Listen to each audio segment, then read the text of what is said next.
What's up guys, and welcome back to another episode of the RTG career mode. It is episode number 21. We've got loads to get through today. We're starting with this, Al Hajj. Boss, gotta be honest with you, I think me not getting games starting to damage my career. I want to get away and make a fresh start somewhere else, and I'm totally fine with that. I often say when it's situation specific, I do not mind about a player complaining about a lack of game time. He's out of contract at the end of the season anyway, so at least this way, we don't lose him for free. I had tried to give him a new contract earlier in the season, but he would only accept an important squad role, and of course with Fernandez's arrival, that's never going to be the case. And heading into the first game of today's episode, we're away from home. It is Bournemouth in Dorset, and going to this one here, it's another massive one. No losses in our last two league games, and our last away day was our first away win against another struggling side, Brentford. So let's get our second win in 3 games and back-to-back victories on the road.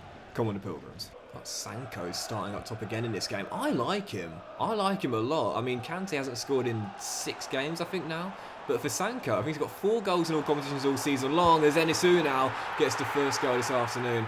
It's difficult the life of a backup striker. You don't get many chances, but when you do get them, you've got to capitalise. That man's just done so. Bournemouth in front. They might not be having a good season in the save right now, but Bournemouth are having a fantastic year in real life. And I think because of what Forest are doing, their campaign is kind of going under the radar a little bit, but I think that's playing into their hands. There's less pressure on them because everyone's paying attention to Nuno and Nottingham Forest and less on Bournemouth. But you know, Bournemouth are literally, I think that's, what is it, 3 points off 4th place right now?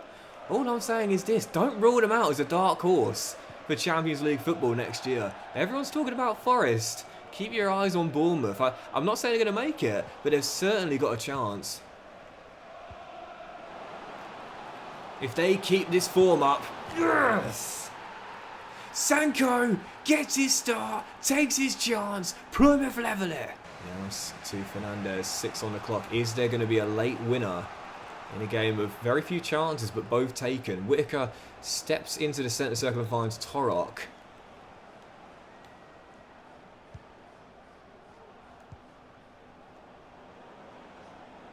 Clipped. Vandenberg! Yes! What a ball! What a volley! What a finish in Dorset! Plymouth winning back-to-back on the road! And the big games keep on coming, and hopefully the big wins as well. Following contest, bottom placed Wolverhampton Wanderers. Right now 7 points off safety with only 1 win in their first 18 games. If we can get a massive victory here, our 3rd in 4, we've got a chance to pull away. And at the halfway stage, we'll be several points clear of the bottom 3. A big game to close out December.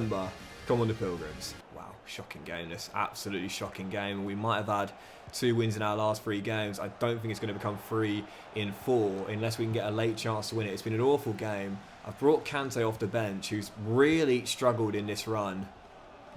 If there's ever a time to end your goal drought, Ibrahim, it's right now. It's right now. It's right now. No. It's been that kind of run for Kante.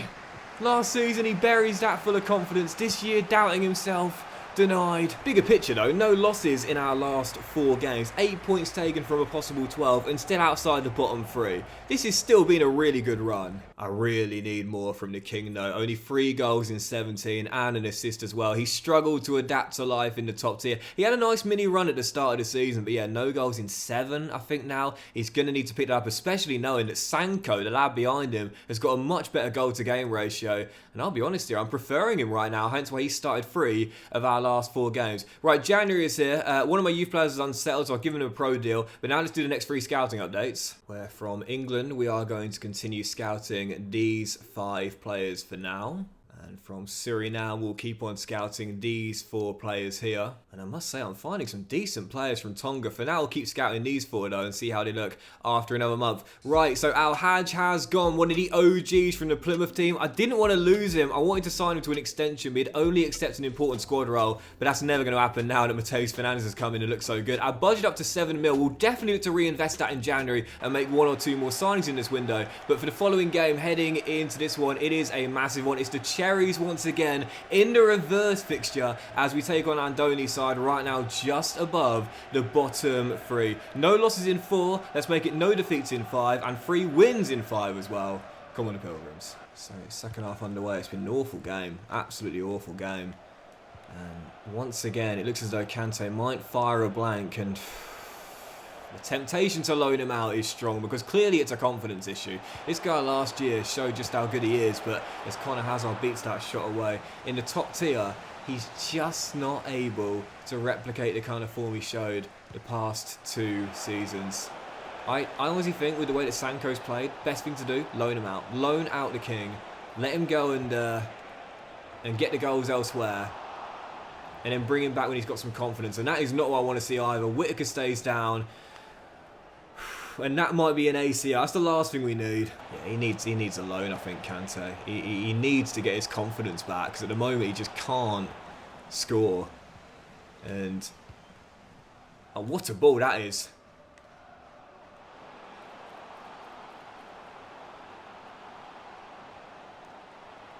He says, loan me out. Loan me out. Are you kidding me? It's been a poor run. But tough times don't last. Tough people do. It's the easiest tap-in for him. But when you're going through a drought, you'll take any kind of score you can get. Sanko off the bench for Whittaker, storms down the right, pops it in, and Kante could not miss. Plymouth in front. And you see the boys go straight to him as well, man. They know this is still the king. They know this is still the main man.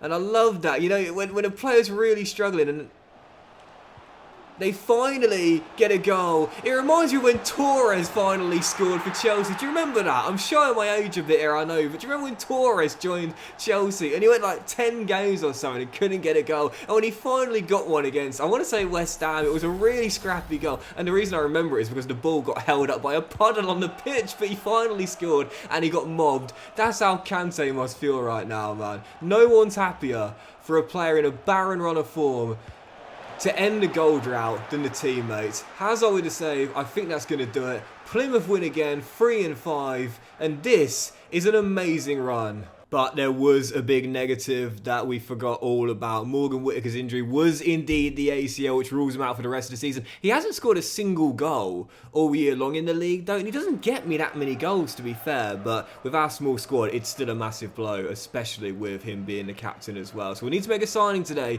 no doubt about it, as our squad gets even thinner. Right, following game, the FA Cup third round against Millwall. Great run for Plymouth. 3 wins in our last 5 games. And now taking on the Lions, looking for a place in the last 32.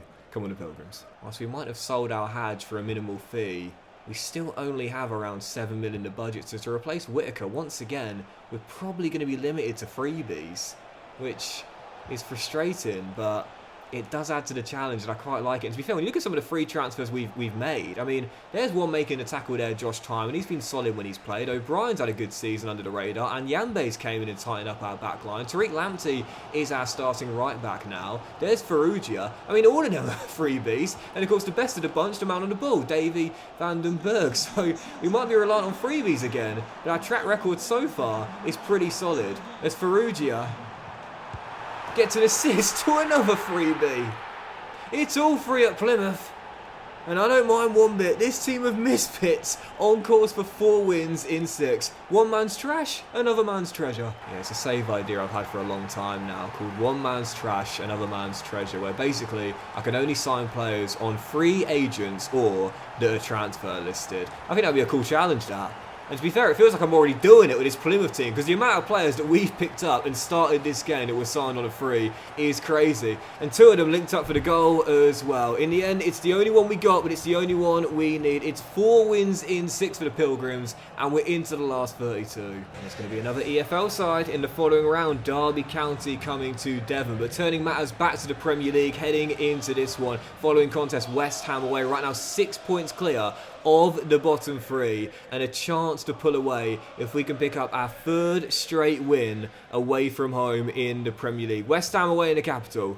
Come on, the Pilgrims. Yes, our mentality is beginning to shift in a more positive direction. At the start of the season, we go into a game like this and say, just try and grind out the point now. We're heading here and saying, why can't we win? We've won back-to-back away. Let's go for 3 straight. There's Torok, has O'Brien on the overlap.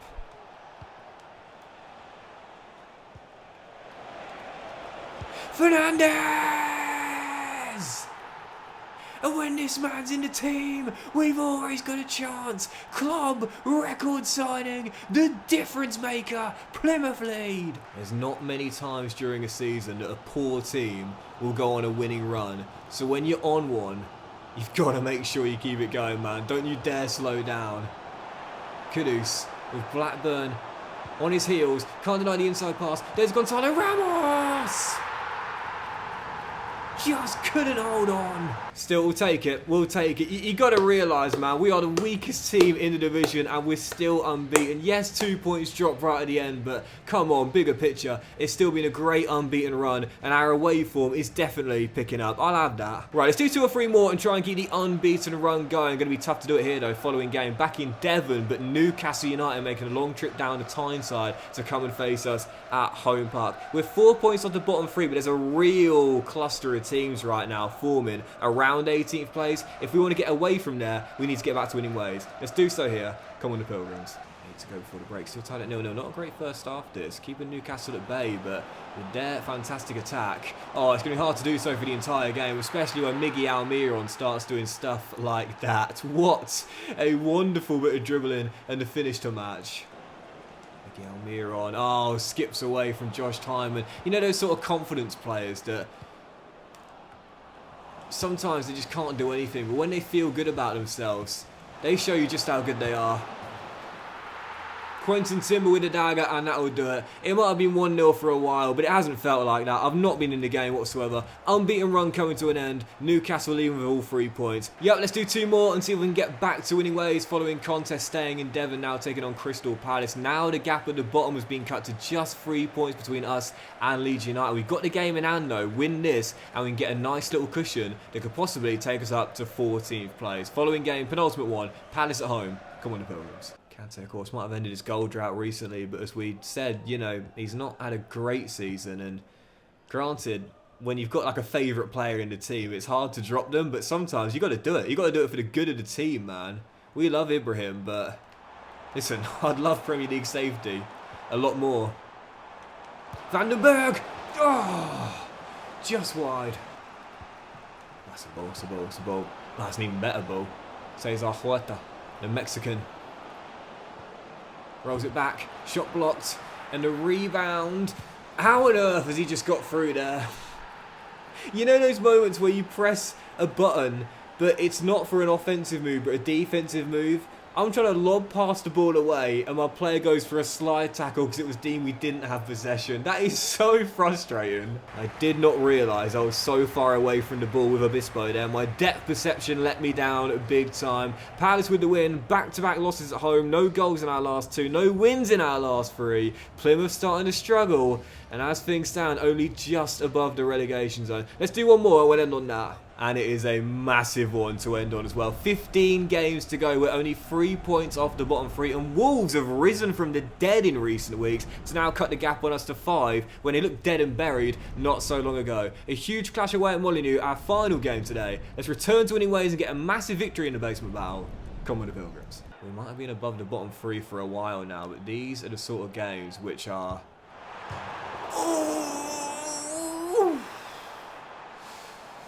what you call must not lose. Don't need to win, but must not lose. Because if a mini bad run of form gets into an extended one, before you know it, you're in 19th place and 5 points adrift to safety. Can't lose this. So Wolves in the early stages. All Wolves. We're in trouble. Tariq to Mumba. And now O'Brien. Fernandez asked to run right. He's got brilliant work. Touch. Yes!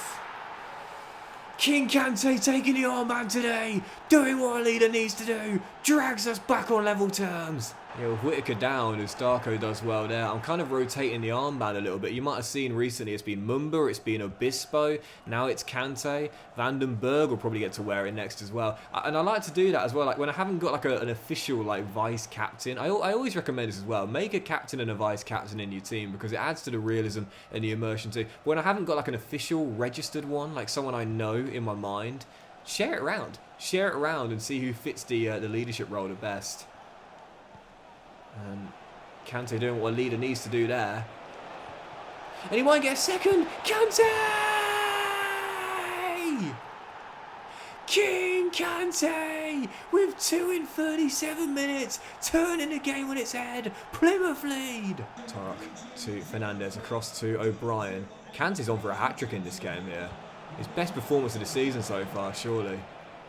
I'd love to get him it, but as he holds the ball up there, most important thing is just see out these 3 points here. Tariq goes to the corner, There's 15 minutes to go and I'm going to the corner. No shame. I need to hold on to this, man. We began the episode with a big victory away against a struggling team, and I want to close the episode out with a big win away against a struggling team. Winning the basement battles, that's what we need to do if we're to avoid the drop. Kante! Game over! Ibrahim's first hat-trick in the Premier League, and talk about pulling it out in the biggest of games. Absolutely massive win at Molineux. And that'll do it for today's episode, guys. So massive thank you for watching. I already hope you have enjoyed it. If you have, then please do drop a like. Much love to you all. Have a fantastic day. I will return in the next one with more big games in the Premier League, aiming to pull away from the bottom 3 on the back of Ibrahim's finest hour for Plymouth Argyle. We have the FA Cup 4th round against Derby County, aiming to get through to the last 16 for the 2nd year in a row, and with deadline day as well, might make a signing of a little bit of cash to play with. Have a great day, much love, and I'll see you for the next episode very soon.